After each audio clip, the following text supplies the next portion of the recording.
originally a goal here was just to keep people connected and enjoy it in an informal way, and I think we're knocking that out of the park.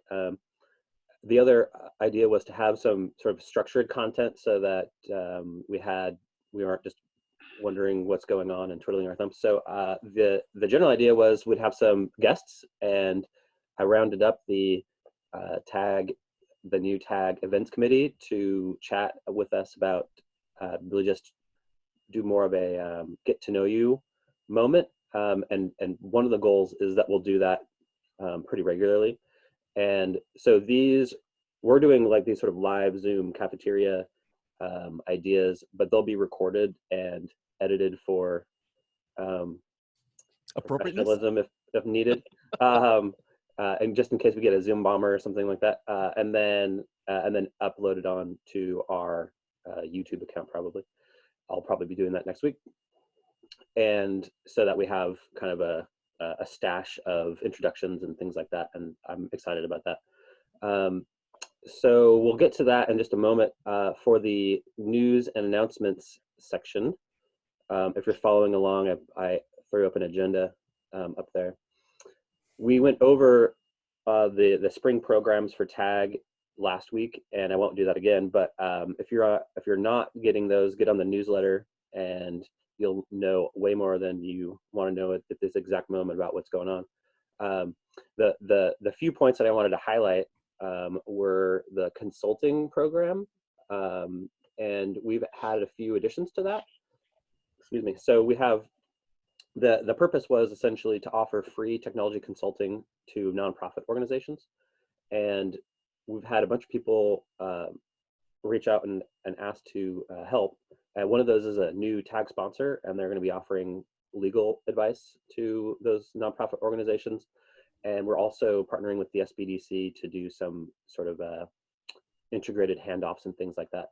So yeah, that's going well, and we're kind of in the early stages of creating how we're going to interact and how we're going to make basically project plans. So I think probably next week or the following week we'll be in a really good spot to kind of re-promote and start getting more relationships happening. But we're working on a few projects now already. And then mentorship program. So the mentorship program, we have the general idea for the mentorship program is it's going to be included in membership for everyone and really recommended for our student members. And we're talking about making one student membership price, cost TBD, that would include sort of everything involved in TAG activities. And the general idea is it's relatively difficult to get a lot of TAG students involved due to cost, and so we're trying to limit that and lower it, and also include everything, make it really easy for folks to jump in and participate. And there's an application for mentorship for being a mentee or a mentor, and if anybody's interested to do that, please go to our website, tagnw.org/consulting, and look at read through sort of the guidelines and the general idea, and then you can apply. I know we have a few applications, and we're going to be matching those folks I think next week or the following week. And so we're excited about that. The general idea is for professionals to sort of donate an hour, well, let's see, 2 hours a month or so to students or their mentee, however that relationship is, and then that will and we just hi Meg. Sorry. No worries. Thanks for joining us. I'm just doing that. We did some introductions earlier, and then I'm going through the consulting, the mentorship program at the moment. And so we have for mentorship that really just the idea is to get people plugged in, have it be a little bit of a pre-internship opportunity, and try to match folks and businesses with a good potential match if that business was looking for internship or new hires and things like that. So everybody's pretty excited about it. The timing, of course, is pretty great to do stay-at-home mentorship. We're hoping that it works out. And the real goal has been, and it was the goal prior to coronavirus, was to do a pilot program in the spring and then relaunch in the fall as a full membership benefit program, and then integrate that into sort of new membership highlights. So we would have, for instance, a mentee of the year and maybe a student member of the year, professional member of the year, those sorts of things, and then acknowledge those folks at Bash. So that's sort of the brief bit on those two topics there. There was another topic that I wanted to talk about, which was we're going to be putting together some guidelines and references for folks, basically some to assist the consulting program, to have some web-based resources that we can share for the community, like how-tos, best way to work from home, and this is how to use Zoom and those kinds of things. If you're interested in doing those sorts of things, or you're already doing them yourself, I know we have a bunch of members that do those sorts of how-tos. For instance, I'm sure Chris has a stash in his basement somewhere. That we're basically going to be kind of collating those and using those as references throughout the consulting process, and then just have them available to the community. And we are starting some kind of a sneak peek at what we're doing with STEM. So the membership committee, including Garth, is on the committee, Austin and Carl. STEM is one of the topics that we have been really focusing on in the last few weeks, and after we launched mentorship. And one of the goals has been to either lead or support a STEM program in Whatcom, and we're working on that right now throughout sort of the STEM. There's a bunch of STEM networks that we're talking with, trying to figure out how we can do that and what makes sense. Historically, Whatcom hasn't really had a Whatcom-wide STEM advocacy program, which is surprising. And so everything's pretty fractured, and so there is a lot of effort to figure out how to unite that and unify a lot of that content. And that content is provided by the statewide program, and then the regional STEM networks share programs that are beneficial, and things, basically share notes on those programs. So we're pretty excited about that. We'll probably have some more information in the next few weeks on what we're doing and sort of how TAG will officially address that. But that's the sneak peek at what's going to happen in a few weeks. So with that, I think we'll transition into kind of our focus for the day. So the general idea for the get to know section, I want to just introduce the events committee. We were planning to do a bunch of expo event coordination, and that would have happened in a few weeks, and that's been postponed. We're working on how to virtualize that, and that's still in progress. My target is really to get something on the books for spring quarter at some point, that's like a virtual expo, like either end of May or sometime in June, before the students are out for the summer. And rather than do that, since we're all social distancing and we're enjoying ourselves tremendously, we're going to be working on these types of virtual events and putting together new ideas on how TAG can provide value to members and the community in these sort of virtual times. So look for more on what happens there. But TAG Cafeteria was a awesome idea that came out of that events committee conversation. And so I want to introduce the folks that are on here. And that is led by Meg. Say hello, Meg, are you there? You're on mute. 1 second. I'll unmute you. Hi. Glad to be here with you all. Sorry to be a little bit late. All this family stuff. Yep. Put them somewhere else, please. Yeah, I've sequestered my family in the backyard, so we're good.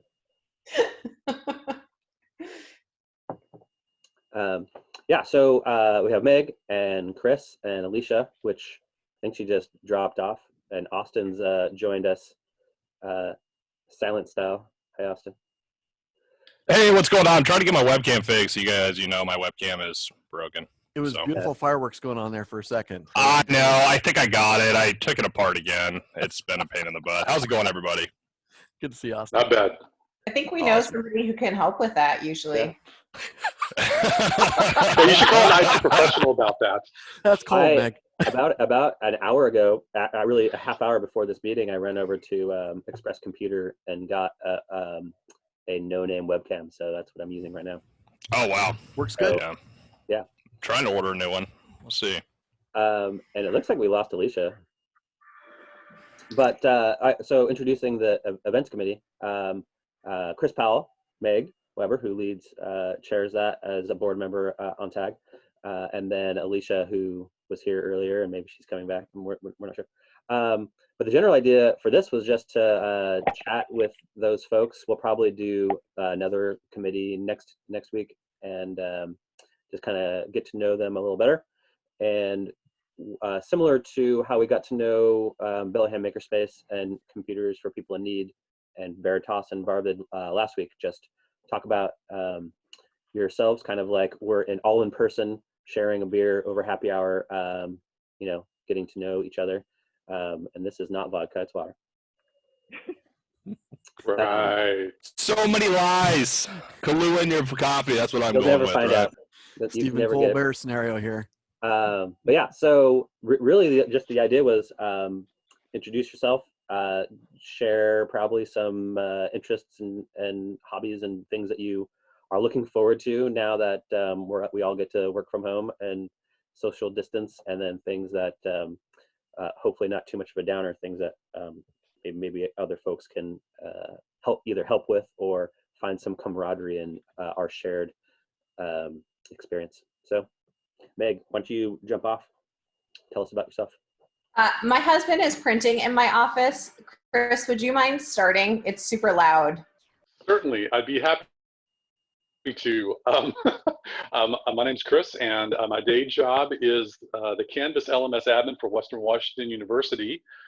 16,000 students, about 960 faculty, about 4,000 staff, and me as your Canvas admin. So that's a day job, and as you can probably imagine, transitioning a learning management system that had augmented face-to-face instruction to a fully immersed platform for pedagogical whatever has been a fun month.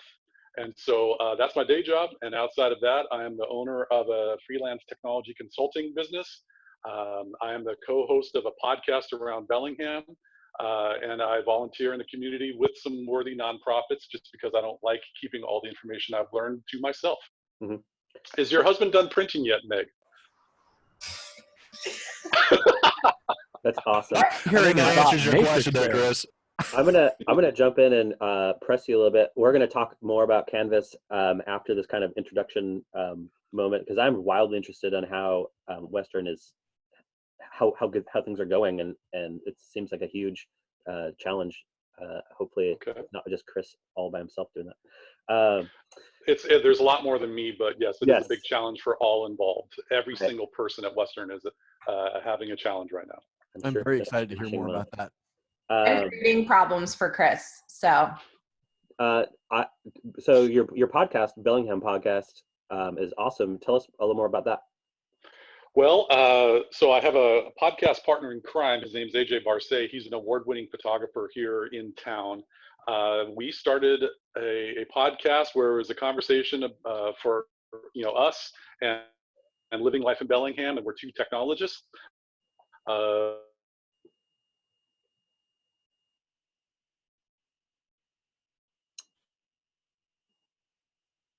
We have been doing this for a while, and it's a lot of fun because as a technologist, some of you may be able to identify with this.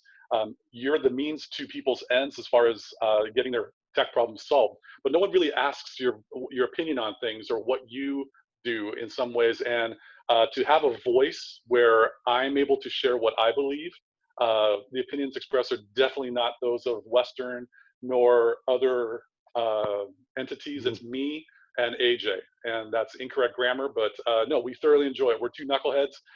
Put us with a microphone, and hit record, and we're off and running. So it's been a fun process so far. Awesome, thanks. Yeah, thanks for sharing that, Meg. If y'all aren't aware, there's And something like 150 Chris, episodes. would you mind sharing about the quantity of emails and support needs you have? Well, I know this is being recorded right now, and it will probably be on YouTube, so I'm going to choose my words carefully. Please, everybody, please do. The opinions expressed by me are not necessarily those of Western Washington University during this TAG Cafeteria. With that in mind, during this past month, so there's a lot of people that are working to help teach faculty how to use the educational technology tools. There are a lot of people that are trying to help with all of the email crush. I am running point on that. And in a month, I was able to tally that I processed about 1,700 emails in a 2.5-week break period starting the quarter. So that would be more than an academic quarter normally with face-to-face instruction. But since you asked, Meg, that's the quantity that I'm sharing. And I'm sure that everybody feels totally competent and affirmed and calm when they reach out to you, Chris. Well, that is usually not the case. If any, I see Austin laughing, cracking up. I think a lot of people who are in the IT field experience their clients at their worst. Only one time in 20 plus years of being a professional technologist have I gotten a client that stopped by and said, you know what, Chris, I just want to stop by and say, everything's working great with my computer. Keep up the good work, what you're doing. Just wanted to stop by. I actually nearly wept openly when that happened a couple years ago. So yes, to answer your question, Meg, we encounter people at their worst because they don't know how to fix their problem. There's an elevated state of anxiety, and there's a potential, some may have embarrassment, some may experience shame if things aren't working as they're used to delivering their work in some ways. Now that it's in a different mode, there's a lot of unprocessed angst that gets sent this way. And it just, over the years, you build up a good amount of resilience and a lot of, I try to provide a lot of comfort, professional comfort, if you will, some empathy, and usually, and trying to let them save face. Because oftentimes, I'm going to say about 75% of most angstiness involves that term user error. And so I never ever want to say, well, you got to click the button, stupid. That would be incorrect. And so I try to go, have you considered this? It's a great way to help people get to where they need to be and not feel as bad as they could. I would like to address one thing. I really enjoyed the comment. You got a good feedback. My favorite part about that was the time index of a couple of years ago. And yeah, I can relate. Oh, yeah. I feel like I've come by and said nothing's wrong, and you're awesome. There are a number of faculty, actually in this current state, I must make mention, there has been a huge uptick in the amount of appreciation conveyed via email in what the staff, the IT staff and the ed tech staff are doing at Western to help out in this time pressure situation. There's a lot of appreciation, but there are still needs. So anyway, we do appreciate all the kudos and all the thanks. It does help out. I'm jesting.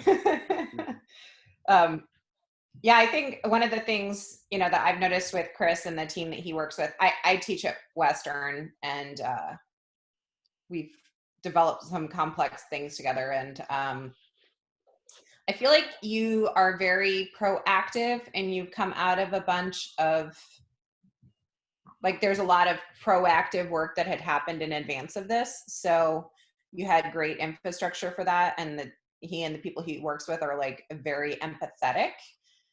And so I can't even imagine what it must be like. I mean, I was on a call with another webinar from Harvard and a couple of I've done other ones. And it just sounds like it can be super stressful for faculty members. And when the IT departments aren't, when there's a different culture, it can, just be super traumatic for people. this is a unique situation, and I think whenever we make it through this and get back to the new normal, in which we're able to be in the same room together, I think there's going to be a different way of approaching IT, and a lot of people will probably have some acute PTSD about the email inbox and the crises and the level of urgency that's going on. We're all going to be changed as a result of this, but I think a lot of people at Western, and I know the Canvas admin for Whatcom, I know the Canvas admin for BTC, at least from an ed tech standpoint, they are all doing the best they can with what they've got, because we're in the public sector, and it would be wonderful as many companies would spin up servers in data processing or data warehouses to be able to meet the growing demand. When you're in a public institution or working for the state and the bureaucracy that exists in many aspects, you can't really scale up to the proportion of the demand. And so there's been a lot of drinking heavily and in order to cope. And there's just a lot of people that are really putting a huge amount of work in that. And I believe it has been acknowledged by the hierarchical chain. Well, of people in the workplace. The infrastructure folks, you included, and the emerging technology folks are really stressed right now as all of those resources are now shifted immediately, and you're on the front line. So thank you for all that you do. I'm excited to get nerdy about Canvas in a moment. Let's jump over to Meg. Meg, you started a little bit of an intro there, and then let's hopefully you're not doing your neighborhood prints for the day or whatever. What the heck? Yeah. I'm Meg. I used to own an internet access and web development company, moved to Bellingham about a decade ago to work at Western, running a business counseling department. Was the executive director of TAG for a number of years, and now run our entrepreneurship and innovation minor at Western Washington University. So love TAG, so glad to be here. Thanks for doing this, Michael. It's super great. I've just found it super interesting, Chris. I am so eager to have us track certain things. Like in my classes, we built and developed a website. We have a lot of video content and e-learning, and our students are able to reach to the resources. But every class day, they're like, Meg, this is the only synchronous class that we're taking, or Meg, this is the only class where we get to talk to our peers, or it's the only class where blah, blah, blah, blah, blah. And so I'm super curious about measuring the impact of people that have been supported by technology and how that builds community for our students who are dealing with isolation. So we're going to write a paper on that, actually. Art and I are already abstracting that out. But Please do post that, anyway, so it's been super interesting because I'm also, what's that? I was just saying, I'm very interested in that paper once you publish it. Please do post that to us.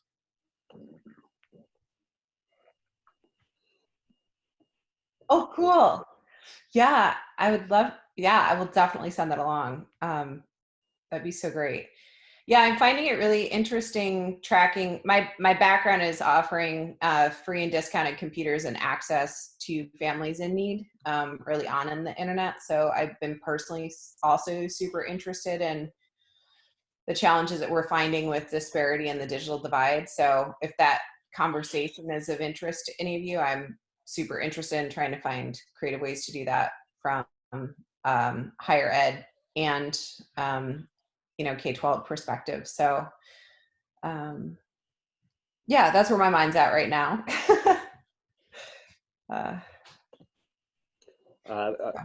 Potentially Alicia will join us again. We'll see. If she does, we'll jump her into some introductions. Why don't we transition, Meg, to the IP conversation, the IP topic, and you can take it from there. Tell us what you're working on, and a little bit about, more about your role at Western. I think would also be useful. Thank you. Yeah, so we have a 6-quarter entrepreneurship and innovation minor that's a Montessori style classroom.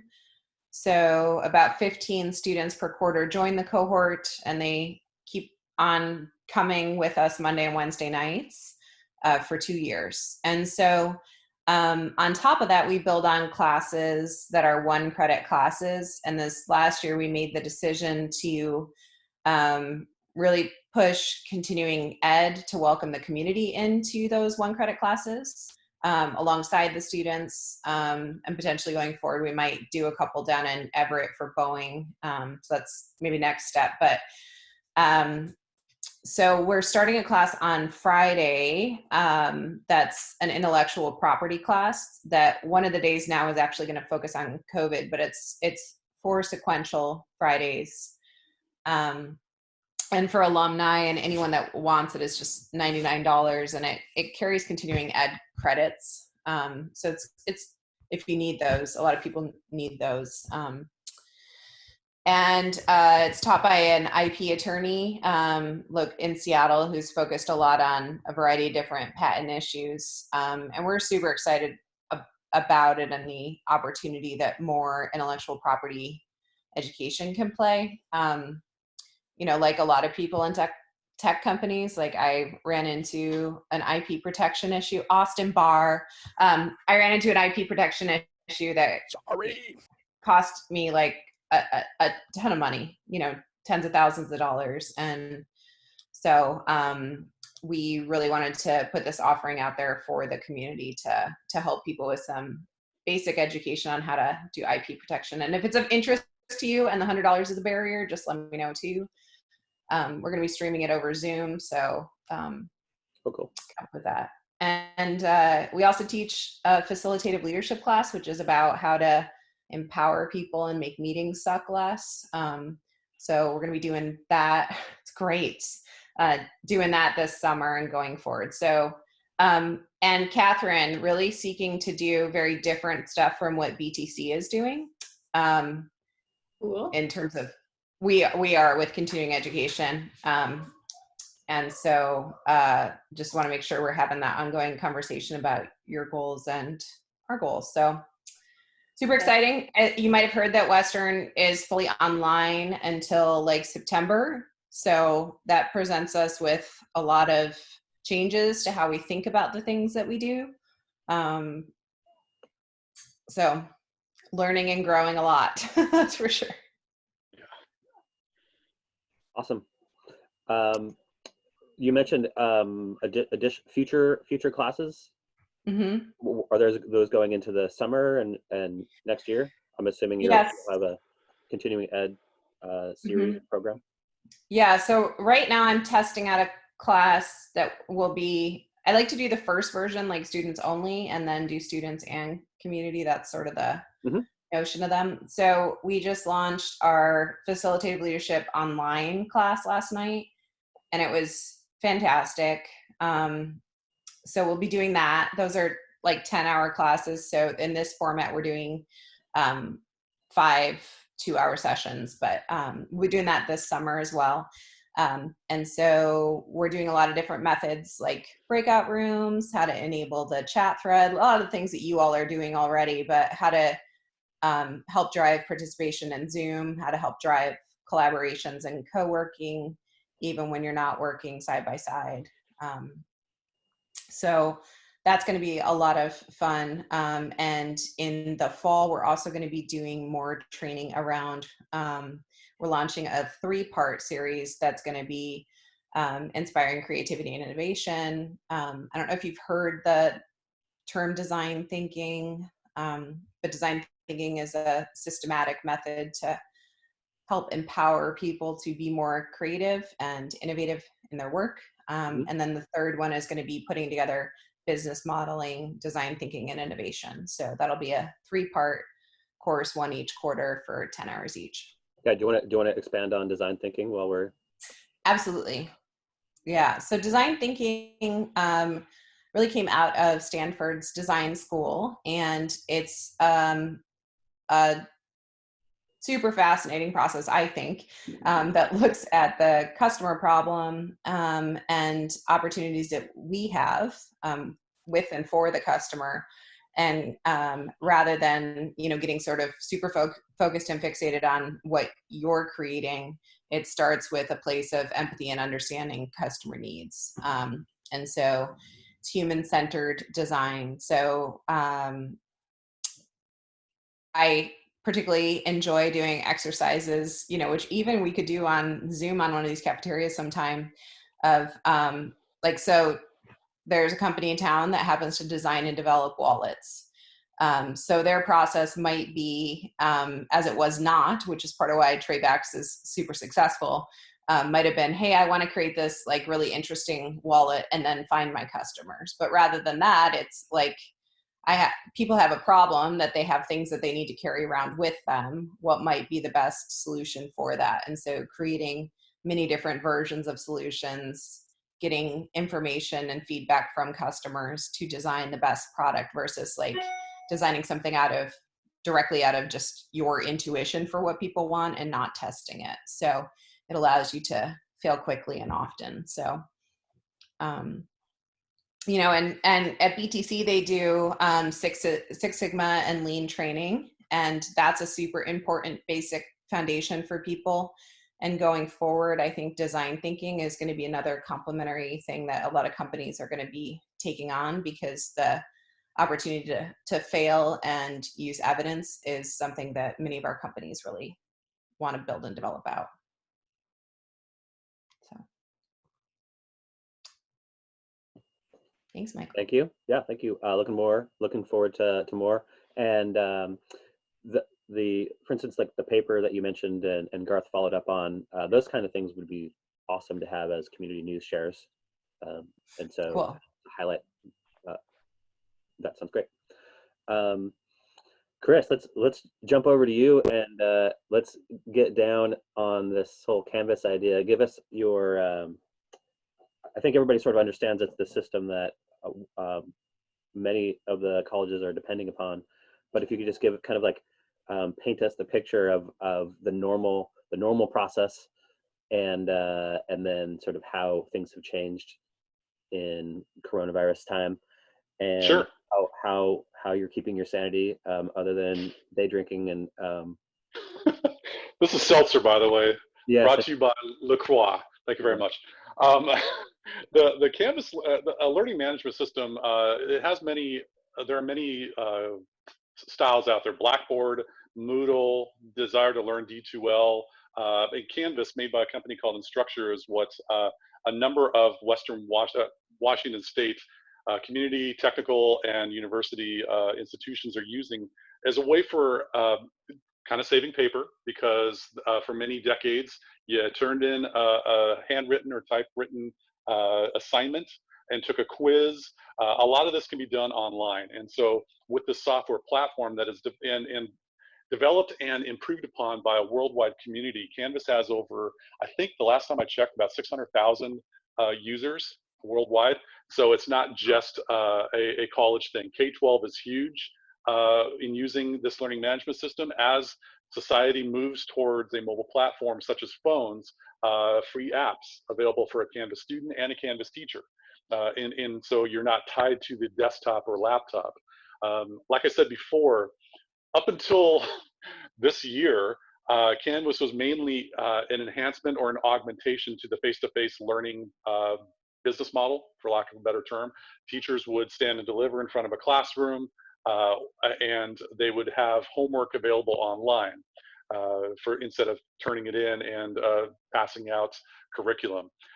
In this current stage of where we can't be in the same vicinity as each other, the learning management system for higher education has turned into kind of the hub or the central repository or the central location for announcements for classes, where to find your curriculum, how to engage with your students in a both synchronous and asynchronous method, because it turns out now that since you may have a class from 10 to 12 on a Wednesday and Friday, for example, the curriculum can be made at 10 p.m. and to 1 a.m. And you're not tied to a certain, you don't have to tune into the television station at a certain time. You can get your information whenever you feel like it. I think that, before COVID, Western Washington University had about 85 to 87% adoption of Canvas, meaning of all of the academic courses that were made available in a term, about 85% of them had published courses, which means that there was active use and active activity for the department or redundancy department. It was being used. Now I shudder to think of what the adoption is in this current spring quarter term that we are in, but I know it's heavily used. And with this, that may raise a question. Well, that's 15% or 13% of the faculty that, if you have 900 faculty, 15% is about maybe 130 that you'd have to focus on. Well, not exactly, because some teachers, outside of what Meg has done in the entrepreneurial minor program, they may just simply upload a syllabus as a way for students to access information. In this current state, students are demanding and really heavily requesting, leaning on teachers to be able to provide this curriculum online for them to access via a mobile device, because that's where a lot of the customers in this case, and I'm going to say students in this case are our customers from a higher education standpoint, they want to access their information from what they're using on a daily basis frequently. And so that brings someone who has been a driver of a bus, for example, to use a horrible analogy off the top of my head. You've been driving a bus for about 20 years, and now all of a sudden you've got to be able to pilot a new bus with people in the passenger seats, except the steering wheel is in the back of the bus. And so you have to completely adjust your learning, your paradigm, how you are approaching your curriculum. And oh, by the way, you got 2 weeks until it's go time. And so with that in mind, there's been a huge increase in learning curve, in intake for skills, not just for students and where the heck is my class, how am I going to meet with my professor and learn. I think that's the main name of the game, but also which platform, because as we mentioned earlier, a number of institutions are Microsoft Office 365 shops, and so therefore Microsoft Teams is a platform that is heavily used at Western to be able to coordinate synchronous meetings or share information. If there are some who are G Suite or Google Apps institutions, they might be using Google, what is it this week? Google Meet, Google Hangouts Meet, whatever they're deciding to call them. So it's just like pick one. And as a result of this heterogeneous environment of technology, educational resources, you can't pick one. But however, the LMS is able to have connections to Microsoft Teams should teachers and students want to meet that way. They have connections to Zoom to be able to coordinate Zoom meetings. They have connections to Google, OneDrive, all of these platforms. They're connected. The LMS is the bike wheel center, and all the spokes are all the EdTech resources. And that's just been amplified and magnified the past month that we've been in this quarantine state. Does that answer your question, Michael? Oh yes, I love it. What have you encountered anything that's just completely impossible to do to translate or transition? I don't know everything about the Canvas LMS, and when I am faced with a request or a need from one of my clients, I have access to the actual mothership of tier 2, 3 support, the engineers, in which I can get conversation access to them. And sometimes the answer is a no. Unfortunately, the LMS does not, cannot encompass this or accommodate this. I don't know everything. I don't know anything, but on a lot of ways, I'm trying to be able to say, if this isn't possible, how about we try this as a method to be, to be able to check off as many of the boxes as we can without leaving you with a showstopper for your curriculum. Mm-hmm. Awesome. Well, thank you. The deep dive is appreciated, and especially now what we're sort of dealing with a lot of, I guess, previously oddball questions coming in. It's nice to have like, some good context how a LMS should be created. Oh yeah, I specialize in oddball. I work with oddballs. I am an oddball. My clients are oddballs. You know, it's just the state of affairs in the 21st century of technology and higher education. I cannot support that more than I totally agree. Awesome. So thanks everyone. I think we lost Alicia, and she'll come back eventually. And but for now, I essentially we'll wrap this officially. And thanks for coming. And hopefully y'all got something out of it. I always enjoy these. And we'll just leave it here for open discussion, similar to how we were discussing at the start. And and Austin is ribbon John over there. Thanks, Austin. Yeah, so we're the recording session will cease, and it's just a free for all at this point. So ask your questions about anything that had happened here, or if you any burning questions or questions for me, etc. It's a free game.